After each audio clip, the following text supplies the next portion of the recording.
Hi everyone. इस video में मैं देखने वाला IGNOU post basic BSc nursing का जो इंट्रेंस टेस्ट 29 मार्च के डेट में हुआ था उसका सॉल्व पेपर। इसमें हम लोग क्वेश्चन को है 63 to 120 क्वेश्चन को कवर करने वाले हैं। ऑलरेडी मैंने एक वीडियो डाला हुआ है जिसमें 1 से लेके 62 के क्वेश्चन जो है उसमें कवर किए गए हैं। तो चलिए देखते हैं क्वेश्चन नंबर 63 से।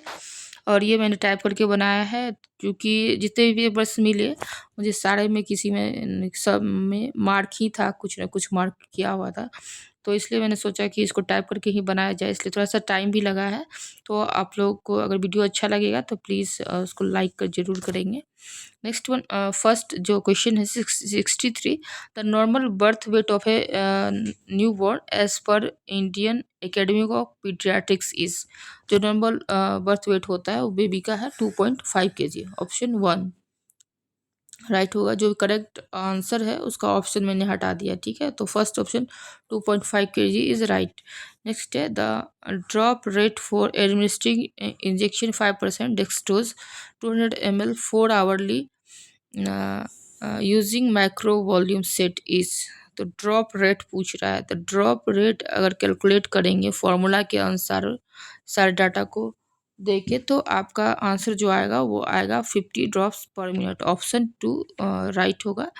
नेक्स्ट है 65 में देख लीजिए। क्वेश्चन नंबर 65 है a fetal autosomal recessive disease a major cause of severe chronic lungs disease. Lung होगा यहाँ पे, ठीक है। तो जो ऑटोजोमल रिसेसिव डिसऑर्डर है इसका मेन जो क्रोनिक लंग डिजीज का कॉज है वो है आपका सिस्टिक फाइब्रोसिस। ऑप्शन 4। नेक्स्ट है question number 66, a vaccine contraindicated in a child with history of seizure. ये भी क्वेश्चन मैंने प्रैक्टिस सेट में डाला हुआ था कि जिसका हिस्ट्री है सीजर का उसको कौन सा वैक्सीन नहीं देना चाहिए। तो ये है डीपीटी। ऑप्शन 1। नेक्स्ट वन है a disease that may develop after an infection with a group of streptococci bacteria. Streptococcus bacteria से जो है कौन सा डिजीज होता है, ये होता है आपका rheumatic fever. Option second. Next 68 देखते हैं। All of the following are early signs of cold stress in a newborn except. कौन सा कोल्ड स्ट्रेस का साइन नहीं है, ठीक है। एक्सेप्ट का क्वेश्चन है। एक्सेप्ट का आई थिंक 15th क्वेश्चन होगा इग्नू में ये। तो ये है जो कोल्ड स्ट्रेस का साइन नहीं है वो है इंक्रीज्ड रिस्पिरेटरी रेट। बाकी फीट कोल्ड टू टच होगा, वीक सकिंग एबिलिटी भी होगा, रिड्यूस एक्टिविटी भी होगा कोल्ड स्ट्रेस में। बट इंक्रीज रिस्पिरेटरी रेट जो है वो जनरली जो है हीट में जो फीवर रहता है उसमें देखने को मिलता है। नेक्स्ट वन है a condition due to inadequate supply of energy and various micro and macro nutrients is known as. तो ये भी क्वेश्चन अपना प्रैक्टिस सेट का है कि जो इनएडिक्वेट सप्लाई हो जाता है एनर्जी का और various micro and macro nutrients की कमी हो जाता है तो ये कंडीशन कहलाता है आपका मेलास्मस। ऑप्शन 1। नेक्स्ट वन है birth defect with absence of nerve cells in large intestine. Large intestine में नर्व्स के एब्सेंस के कारण जो बर्थ डिफेक्ट होता है उसको कहते हैं हिस्प्रंग्स डिजीज। ऑप्शन 2। नेक्स्ट क्वेश्चन देखते हैं। और इसको ओपन नेट 14 भी है, ये 14th ईयर का ईयर जो है चल रहा है अपने पोस्ट बेसिक बीएससी नर्सिंग के एंट्रेंस का। नेक्स्ट वन क्वेश्चन है impaired observation that is cause due to block into the flow of cerebro spinal fluid within this cerebral vertebra is known as. तो जो block होता है CSF का उसको हम लोग क्या कहते हैं, ये कहलाता है हाइड्रोसेफलस, ठीक है। जो ऑब्जर्वेशन होता है इम्पेयर्ड ऑब्जर्वेशन हो जाता है due to CSF blockage within cerebral ventricles, तो ये हाइड्रोसेफलस कहलाता है। ऑप्शन 1 राइट होगा। नेक्स्ट है इन जुवेनाइल डायबिटीज़, जो बच्चे में डायबिटीज़ होता है देयर इज इंसुलिन रेसिस्टेंस नहीं होगा। तो क्या होता है जुवेनाइल डायबिटीज़ में, इसमें एब्सेंस और डिफिशियंसी ऑफ इंसुलिन हो जाता है, इंसुलिन की कमी या फिर बिल्कुल एब्सेंस हो जाता है, ये जुवेनाइल डायबिटीज़ होता है, ठीक है। नेक्स्ट प्रोजेक्टाइल वोमिटिंग, ये तो कितने बार रिपीट हुआ है क्वेश्चन। प्रोजेक्टाइल वोमिटिंग किसने में होता है, पाइलोरिक स्टेनोसिस। ये भी अपने प्रैक्टिस सेट का ही क्वेश्चन है। पाइलोरिक स्टेनोसिस प्रोजेक्टाइल वोमिटिंग में होता है। नेक्स्ट है T coloured urine is a feature of. T coloured urine किस में पाया जाता है, तो ये ग्लोमेरुलोनेफ्राइटिस में देखने को मिलता है। ऑप्शन 1 ही राइट है। नेक्स्ट क्वेश्चन देखते हैं। Haemophilia is associated with, haemophilia में क्या हो जाता है, इसमें क्लोडिंग फैक्टर एब्सेंट हो जाता है। ऑप्शन 2 जो होगा वो राइट होगा। अब लोग अपने क्वेश्चन से मिलाइए और देखिए आपको कितना मार्क्स आ रहा है। कितना मार्क्स आ रहा है आप लोग कमेंट करेंगे, ठीक है। क्वेश्चन जो है ज़्यादा इजी है, मीन्स इजी क्या, इजी तो मॉडरेट कहा जा सकता है। तो कट ऑफ से हम लोग बाद में डिस्कस करेंगे, पहले हम लोग क्वेश्चन पेपर इस वीडियो में देख लेते हैं पूरा, ठीक है।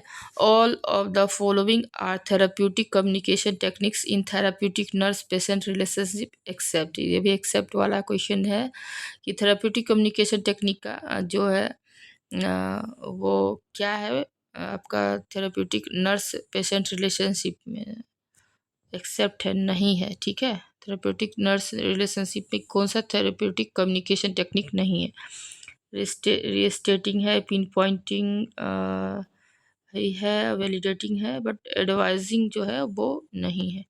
तो ऑप्शन जो होगा थर्ड वो राइट होगा। नेक्स्ट वन है insight is intact in all, insight किसमें इंटैक्ट नहीं रहता है, फोबिया में रहेगा, न्यूरोसिस में रहेगा, ओसीडी में रहेगा, बट साइकोसिस में इंसाइट जो है वो प्रेजेंट नहीं रहता है। बाकी ये सब न्यूरोसिस वाले डिजीज है, फोबिया न्यूरोसिस वगैरह न्यूरोसिस डिसऑर्डर है, बट इंसाइट जिसमें प्रेजेंट नहीं रहता है उसको हम लोग साइकोटिक डिसऑर्डर कहते हैं या फिर साइकोसिस। नेक्स्ट वन देखते हैं। One of the following balances between ID and super ego, super ego और आईडी के बीच में कौन बैलेंस करता है, तो ये है आपका ego, option third. Next question है apathy is described as, apathy मतलब क्या हो गया, absence of emotion. A for ये जो लगता है आपका प्रीफिक्स वो नॉट के लिए रहता है या एब्सेंस के लिए रहता है, तो एब्सेंस ऑफ इमोशंस है, उसको हम लोग एपेथी कहते हैं। नेक्स्ट है one of the following is used in management of alcohol dependency, alcohol dependency के लिए हम लोग कौन सा ड्रग यूज़ करते हैं, ये सबसे कॉमन ड्रग जो है डायसल्फिराम है, ऑप्शन 2। नेक्स्ट वन है prevalence of suicide is highest among patients with, अब सुसाइड किस में ज़्यादा होने के चांसेस है, कौन से पेशेंट में, जो डिप्रेशन वाले पेशेंट है उसमें सबसे ज़्यादा सुसाइड के चांसेस हैं, तो ऑप्शन जो होगा लास्ट वन वो सही होगा। नेक्स्ट है craving and eating of uneatable food substances such as chalk and mud is known as, chalk और मड खाने का जो क्रेविंग वगैरह है अनईटेबल थिंग को खाने का, वो कहलाता है आपका pica, option third. Next one है one of the following is classified under disorders of affect, कौन सा डिसऑर्डर ऑफ इफेक्ट में आता है, तो देख लीजिए न्यूरोसिस ओसीडी फोबिया वगैरह नहीं है, मेनिया जो है वो डिसऑर्डर ऑफ इफेक्ट कहलाता है, तो ऑप्शन फोर्थ सही होगा। नेक्स्ट वन है one among of the following indicates the possibility of lithium toxicity, lithium toxicity में क्या होगा, इसमें वोमिटिंग और नोजिया होगा, ऑप्शन 1 ही सही है। नेक्स्ट है all of the following are components of mental status examination except, कौन सा मेंटल स्टेटस एग्जामिनेशन का कंपोनेंट नहीं है, ठीक है। मूड एंड इफेक्ट है, एब्स्ट्रैक्ट थिंकिंग है, थॉट एंड स्पीच भी है, बट प्री मॉर्बिड पर्सनालिटी जो है वो एमएससी का कंपोनेंट नहीं है। नेक्स्ट है मेंटल हेल्थ केयर एक्ट है, मेंटल हेल्थ केयर एक्ट किस ईयर में पास हुआ था, तो ये हुआ था 2017 में, ऑप्शन 1 जो है वो राइट होगा। नेक्स्ट क्वेश्चन है in the term cognition is use to imply, cognition term किसके लिए यूज़ करते हैं हम लोग, थिंकिंग के लिए कॉग्निशन यूज़ करते हैं, ऑप्शन 4 सही होगा। नेक्स्ट वन है one of the following is an organic mental disorder, organic mental disorder है delirium, option 1। Next question 89 one of the following is the highest level of insight, highest level of insight किस में देखने को मिलता है, ये देखने को मिलता है इमोशनल इंसाइट में, ऑप्शन 4th वन। नेक्स्ट है nihilistic delusion is seen is, nihilistic nihilistic जो है डिल्यूजन देखने को मिलेगा डिप्रेशन में, ऑप्शन 1। नेक्स्ट क्वेश्चन नंबर 1 है hormone responsible for ovulation, ovulation के लिए कौन हार्मोन रिस्पॉन्सिबल है, तो ये है आपका luteinizing hormone LH। Question number 92 जो आया था क्वेश्चन में वो था the most important muscle of pelvic floor is, pelvic floor का कौन सा इम्पोर्टेंट मसल है वो है levator ani muscle, option third. Next है the temporary structure between umbilical vein and inferior vena cava in fetal circulation is known as. तो जो temporary structure आपको देखने को मिलेगा फीटल सर्कुलेशन में अम्बिलिकल वेन और इंफीरियर वेना कैवा के बीच में, तो ये है आपका डक्टस विनोसिस, जो बाद में जाके उसको बंद हो जाता है तो फ्यूज़ कर जाता है। तो ये है option fourth ductus venosus. Next है Pawlik's manoeuvre is use to access all of the following except. Public manoeuvre किसके लिए किसको एसेस करने के लिए नहीं किया जाता है, तो ये प्रेजेंटिंग पार्ट को एसेस करने के लिए नहीं किया जाता। बाकी पब्लिक मैन्यूवर से हम लोग साइज ऑफ फीटल हर्ट नापते हैं, फ्लेक्शन नापते हैं और फिर मोबिलिटी भी इससे पता चलता है, बट प्रेजेंटिंग पार्ट इससे पता नहीं किया जाता है। नेक्स्ट वन है arrange the following movements of the fetal head during delivery in the correct order. तो देख लीजिए कौन कौन सा इवेंट होता है नॉर्मल डिलीवरी ड्यूरेशन में फीटल हार्ट का मूवमेंट। तो देख लीजिए रोटेशन है, इंगेजमेंट है, रेस्टिट्यूशन है, extension and delivery and descent and flexion है। तो जो करेक्ट ऑर्डर जो है वो आपको बताना था, तो ये जो करेक्ट ऑर्डर होगा वो ऑप्शन बी, ऑप्शन सेकंड में है। फर्स्ट वन बी होगा, इंगेजमेंट, देन है डिसेंट एंड फ्लेक्शन, देन है आपका रोटेशन, और उसके बाद आपको देखने को मिलेगा एक्सटेंशन एंड डिलीवरी, और सी उसके बाद सबसे लास्ट में आएगा रेस्टिट्यूशन। ठीक है, तो ये बी जो सेकंड ऑप्शन है BEADC ये राइट वन होगा। नेक्स्ट है Papanicolaou smear is done to assess. ये स्मीयर किसके लिए एसेस, कौन से एसेस कैंसर को एसेस करने के लिए किया जाता है, तो ये सर्विक्स के कैंसर के असेसमेंट के लिए पेपनिकोलवा जो है स्मीयर लिया जाता है। Next one the steroid use in preterm labour helps in. Steroid अगर प्री टर्म लेबर में यूज़ करते हैं तो ये क्या करता है, ये reducing respiratory distress syndrome, respiratory distress syndrome है उसको रिड्यूस करेगा steroid.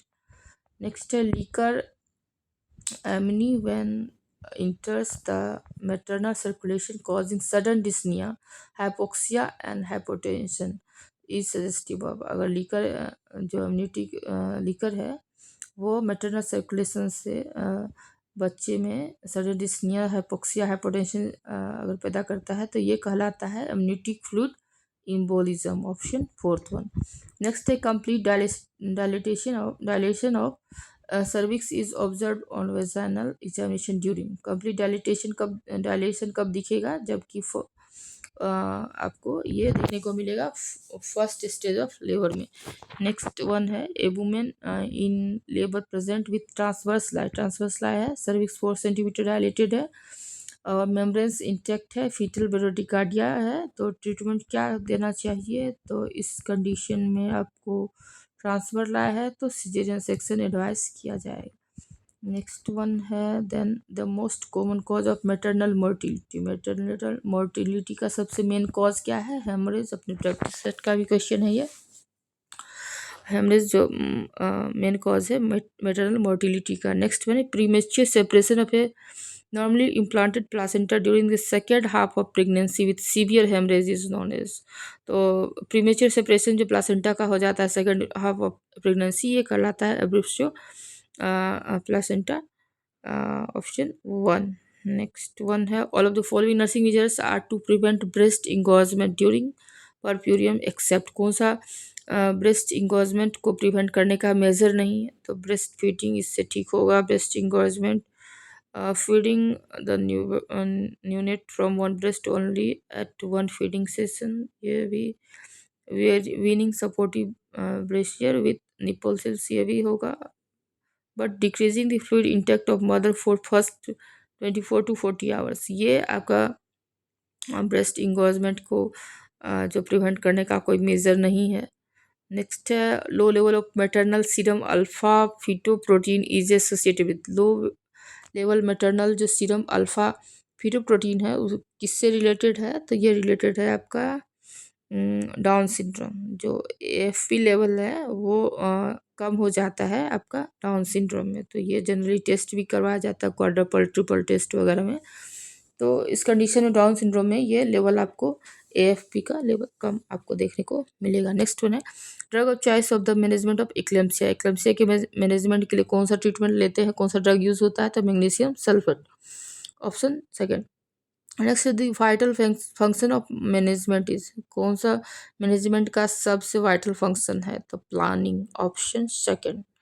Next one is Max Weber is known for the development of the theory of, देखिए मैक्स वेबर ने कौन सा थ्योरी दिया था, इन्होंने ब्यूरोक्रेटिक लीडरशिप का थ्योरी दिया था। नेक्स्ट क्वेश्चन है 108, one of the following factors में इफेक्ट सक्सेसफुल कम्युनिकेशन, कौन सक्सेसफुल कम्युनिकेशन को इफेक्ट कर सकता है, सुपरविजन नहीं, प्लानिंग नहीं, डिसीजन भी नहीं, ऑर्गेनाइजेशनल स्ट्रक्चर जो है वो सक्सेसफुल कम्युनिकेशन को इफेक्ट कर सकता है। नेक्स्ट वन है one of the following are the qualities of a good nurse supervisor except, कौन सा नर्स सुपरवाइजर का लक्षण नहीं है, टैक्टफुल होना चाहिए, फेयर होना चाहिए, इंटेलिजेंट होना चाहिए, बट इमोशनली चार्ज नहीं होना चाहिए, तो ऑप्शन फोर्थ जो है वो आंसर हो जाएगा। नेक्स्ट है the purpose of ABC analysis in material management is, ABC का क्या पर्पस है, तो ये है कंट्रोल इन्वेंट्री। ABC एनालिसिस जो मैनेजमेंट के लिए होता है वो है control inventory, option third. Next है all of the following are the qualities of effective leader except, effective leader का कौन सा लक्षण नहीं है, इंटीग्रिटी होना चाहिए, करेज होना चाहिए, परसिवरेंस होना चाहिए, बट पेसिमिज्म जो है वो इफेक्टिव लीडर का लक्षण नहीं है, तो ऑप्शन थर्ड सही हो जाएगा। Next a role the nurse is performing when protecting the human and legal rights of the client, अगर किसी क्लाइंट का लीगल या ह्यूमन राइट को प्रोटेक्ट कर रही है एक नर्स, तो ये कौन सा रोल कहलाएगा, ये कहलाएगा पेशेंट एडवोकेसी। एडवोकेट के रूप में यहाँ काम कर रही है, उसके लीगल और ह्यूमन राइट्स को प्रोटेक्ट कर रही है, तो ये पेशेंट एडवोकेसी जो है ये रोल हो जाएगा पेशेंट नर्स का, और ऑप्शन सेकंड जो है वो सही हो जाएगा। नेक्स्ट है the focus of a continuous quality improvement programme, quality improvement programme का फोकस क्या होता है, ये बिल्कुल क्लाइंट होता है, ऑप्शन सेकंड। नेक्स्ट वन 114 है one of the following is not true for participative management, participative management के लिए क्या सही नहीं है, देखिए ये नॉट वाला question, it requires more participation of the manager, तो पार्टिसिपेटिव मैनेजर में मेनली एम्प्लॉय पार्टिसिपेट करते हैं, बट ये जो है इसमें मैनेजर को पार्टिसिपेट करने वाला बता रहा है, तो ये जो है यही आंसर हो जाएगा, ऑप्शन वन। नेक्स्ट वन जो है वो क्वेश्चन नंबर 15 देख लेते हैं, one of the important sources of identification of a research problem, जो रिसर्च प्रॉब्लम का सबसे अच्छा सोर्स है आइडेंटिफिकेशन का, वो है आपका नर्सिंग प्रैक्टिस, इसके थ्रू आप लोग रिसर्च प्रॉब्लम को आइडेंटिफाई कर सकते हैं, ऑप्शन थर्ड जो होगा वो सबसे सही होगा। नेक्स्ट है sample size mentioned in one of the following sections of research report, तो सैंपल साइज किसमें किस सेक्शन में रिसर्च रिपोर्ट के मेंशन होता है, तो ये मेथडोलॉजी हो जो होता है सैंपल साइजिंग का वो मेंशन होता है, मेथडोलॉजी में सैंपल साइज मेंशन होता है, ठीक है, ऑप्शन सेकंड जो होगा वो सही होगा। नेक्स्ट वन है manipulations randomisation and control are the features of one of the following research design, ये सब किस रिसर्च डिजाइन का लक्षण है, ये सब एक्सपेरिमेंटल रिसर्च डिजाइन का लक्षण है, manipulation randomisation and control. Next question number 118 है प्लेगरिज्म इज डिस्क्राइब्ड एज, तो प्लेगरिज्म जो है वो डिस्क्राइब किया जाता है representation of another author's language thoughts ideas as one's own original work, अपने दूसरे के काम को अपने ओरिजिनल काम में जो है यूज़ करना, वो इस टर्म का मतलब है। नेक्स्ट वन जो है वो है before implementing a large study a researcher conducts a small study to identify and problematic area, the smaller study is known as, तो किसी भी लार्ज स्टडी को करने के पहले हम लोग क्या करते हैं, एक स्मॉल स्टडी करते हैं ताकि प्रॉब्लमेटिक एरिया पता चल सके, तो ये स्मॉलर स्टडी जो है वो कहलाता है आपका पायलट स्टडी, ऑप्शन थर्ड जो है राइट होगा। लास्ट क्वेश्चन देख लेते हैं इस क्वेश्चन पेपर का, A study that is in depth survey utilizing one subject is known as। तो इन डेप्थ जो सर्वे हम लोग करते हैं जिसमें वन सब्जेक्ट ही यूटिलाइज होता है, इसको हम लोग कहते हैं केस स्टडी। ऑप्शन 2। तो टोटल 120 क्वेश्चन आपका कवर हो गया है। आप लोग सारा क्वेश्चन जो है अपना मिला लीजिए, और आंसर की भी 7 दिन के अंदर आपका पब्लिश हो ही जाएगा, तो आप उससे भी मिला लीजिएगा, ठीक है। और अगर बाय द वे उनके आंसर की में कुछ ऑब्जेक्शन लगता है, क्योंकि ये लगभग जो है मेरा क्वेश्चन का आंसर है वो पूरा बुक से ही है, या फिर ऑनलाइन इसको पूरा सर्च करके ही तैयार किया गया है, तो इसमें गलती होने की कम ही प्रोबेबिलिटी है। फिर भी अगर आपको लगेगा किसी का आंसर जो है गलत है, तो आप लोग कमेंट कर सकते हैं, ओके। और अपना मार्क्स भी आप लोग कमेंट करके बताएंगे आपको कितना मार्क्स आ रहा है, okay. Thank you and thanks for watching.